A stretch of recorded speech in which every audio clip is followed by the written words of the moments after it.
man, back with another. Man, back with another vid, man. Trying to get more consistent, trying to stay on the grind, man. Trying to stay on the grind.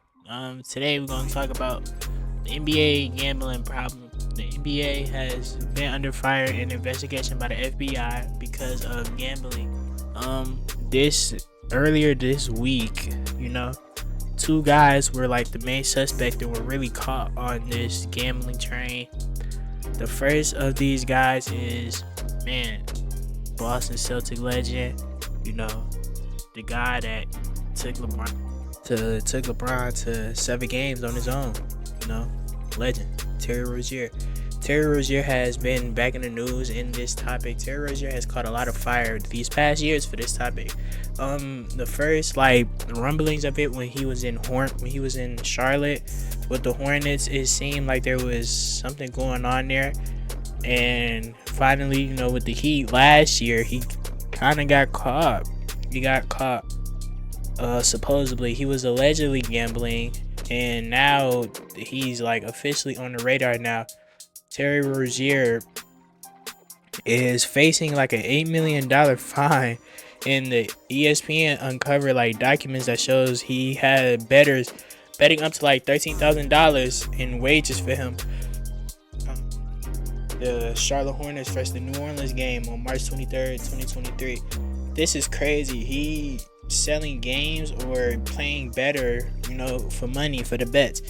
And I think that this holds a bad precedent, bad precedent for the league. But Terry Rozier will still receive his full $26 million contract while being arrested for these federal gambling charges. Wild. That is wild. Terry Rozier, even though he took that risk, 27 days, 27 nights, he was a Charlotte Hornet. So they how them boys get down.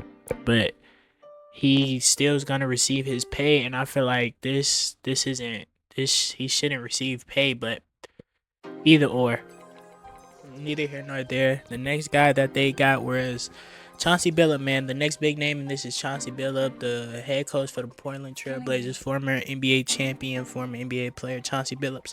Chauncey Billups in this equation, I think this is it's the same level of Terry Rozier, but to my opinion, in my personal opinion, it's worse because you have a coach, you have somebody that's in the organization, that's not just a player, but actually in the business of the organization, gambling, and that's crazy. That's actually kind of crazy.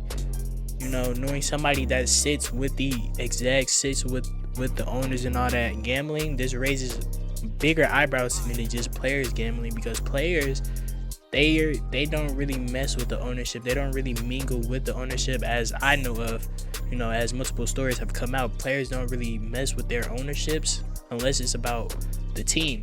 But coaches have to build relationships with the ownerships because, they got to keep their job. They have to make draft picks. They have to discuss players, minutes, money, all that.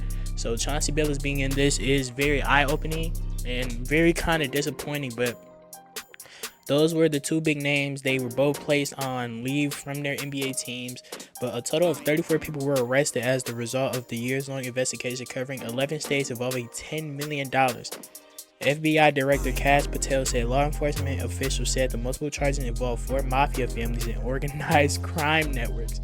Patel saying of the money involved that the fraud is mind-boggling.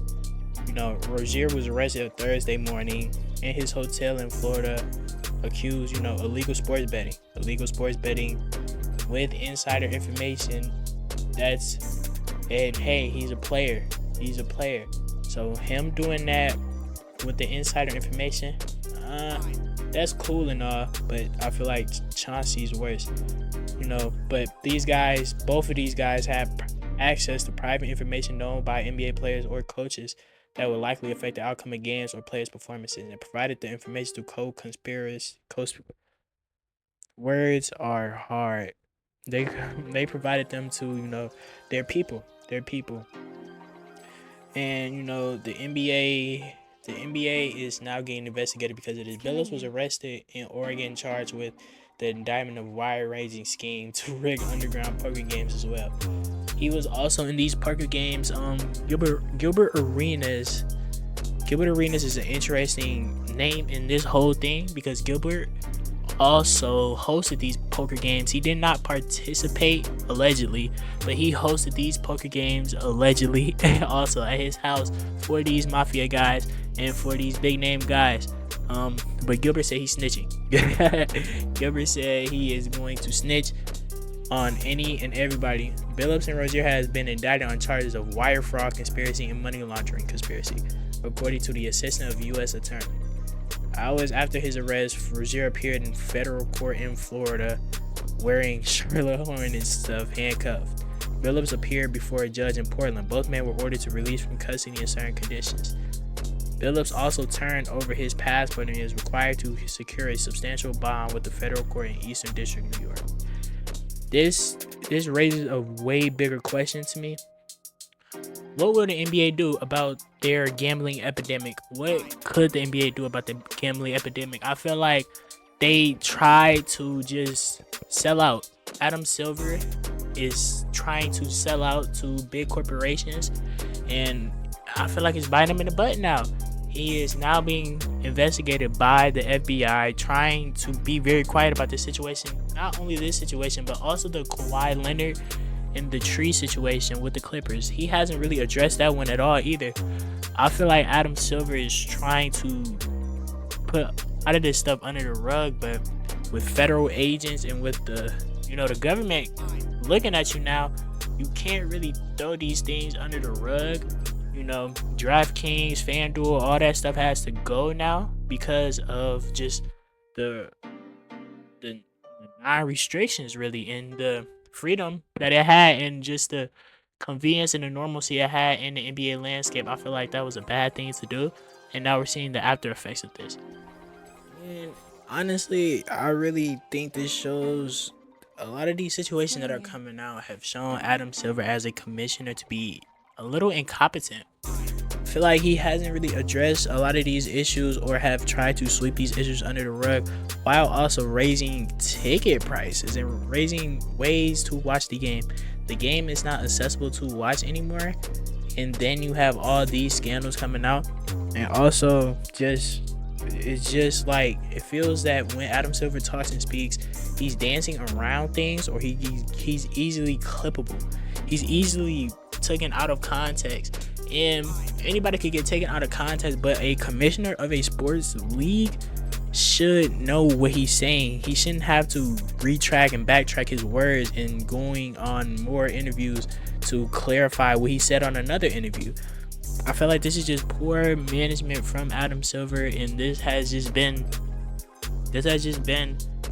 a ball that's been dropped by him, and now he is under investigation, has the NBA under investigation, and it's not looking too good for Adam Silver as a commissioner. I feel like his tenure has not been what it should have been, and what people thought it would have been.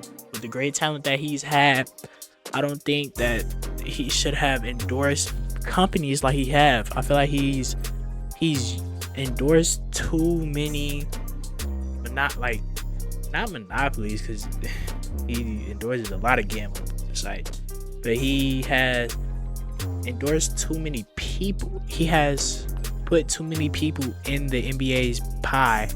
Like, now you gotta look at games on YouTube TV, you can look at some games on Peacock, but you can't use YouTube TV today because these games are only on Peacock. You can't even use League Pass because some of these games are too local, or it's on this side or it's on that side. He has made it to where that the NBA has sold itself out for money. It sold itself out for money. It has led to less fan interaction. Now, he has done some good things, but it doesn't outweigh the bad and the criminal things that's going on right now that he has not addressed or punished anybody for. But with LeBron, KD, and Steph retiring, all coming to the end of a crazy era of just 2010s and 2000s with LeBron basketball, he has some choices to make. I feel like the overseas choice, playing in different countries, because a lot of these players now dominating are not players from America, but I think that sets a bad precedent especially for how the NBA sells itself out. It sets a precedent that they are looking to be bought. They are looking to be bought by one of these teams or organizations, and you won't have the talent from overseas guys no more. Because if they could play NBA type of guys and still play for their country or play in their home country, why would they want to go to the draft? Why would they want to do that? So he has some choices to make, and yeah. But that being said, man, like, comment, subscribe, and tell me what you think, man. And I'm out.